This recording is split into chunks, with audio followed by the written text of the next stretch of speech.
Hi friends, I am back to read chapter 15 and you'll be watching this video on Thursday or Friday, so happy end of the week. You made it through almost all of your work and it's almost the weekend, but before the weekend we got to read chapter 15 because important things are going to start happening for Opal and Winn-Dixie.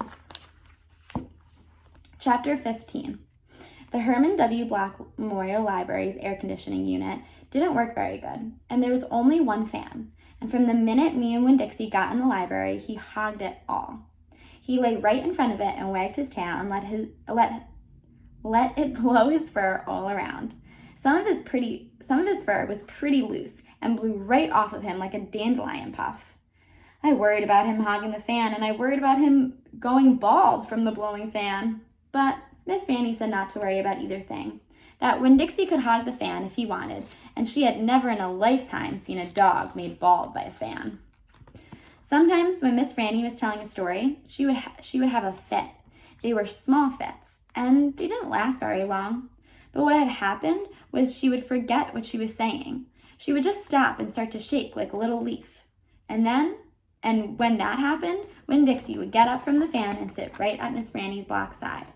He would sit up tall, protecting her, with his ears standing straight up on his head like soldiers. And when Miss Franny stopped shaking and started talking again, Winn-Dixie would lick her hand and lie back down in front of the fan. Whenever Miss Franny had one of her fits, it reminded me of Winn-Dixie in the thunderstorm. There were a lot of thunderstorms that summer. And I got real good at holding on to Winn-Dixie whenever they came. I held on to him and comforted him and whispered to him and rocked him, just the same way he tried to comfort Miss Franny when she had her fits. Only, I held on to Winn-Dixie for another reason, too.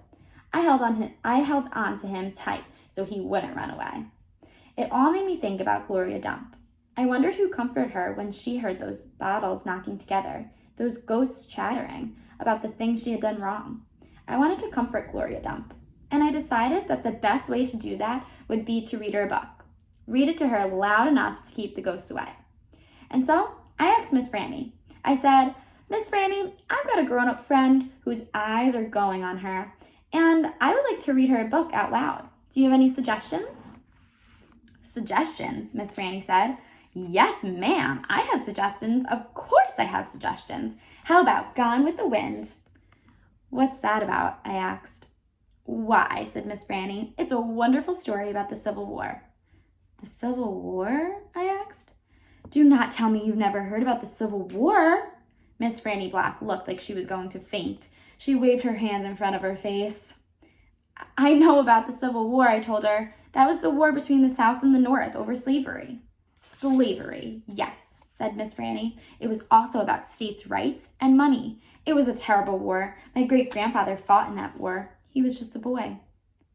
"Your great-grandfather?" "Yes, ma'am. Yes, ma'am. Litmus W. Black. Now, there's a story." Winn-Dixie yawned real big and lay down on his side with a thump and a sigh. I swear he knew that phrase, "Now there's a story." And he knew it meant we weren't going to leave anytime soon. "Go ahead and tell it to me, Miss Franny," I said, and I sat down cross-legged next to Winn-Dixie. I pushed him up and tried to get him to share the fan, but he pretended he was asleep, and he wouldn't move. I was all settled in and ready for a good story when the door banged and pinch-face Amanda Wilkinson came in. Winn-Dixie sat up and stared at her. He tried out a smile on her, but she didn't smile back, so he laid down. "I'm ready for another book," Amanda said, slamming her book down on Miss Franny's desk. "Well," said Miss Franny, "maybe you wouldn't mind waiting. I am telling India Opal a story about my great-grandfather. You are, of course, more than welcome to listen. It will just be 1 minute." Amanda sighed, a real big, dramatic sigh. "Ugh," and stared past me. She pretended like she wasn't interested, but she was. I could tell. "Come sit over here," said Miss Franny. "I'll stand, thank you," said Amanda. "Suit yourself," Miss Franny shrugged. "Now where was I? Oh yes, Litmus W. Black." All right, that is the end of the chapter of 15, and Amanda, we haven't really heard much about Amanda, but now she comes in and she kind of makes a scene, I would say.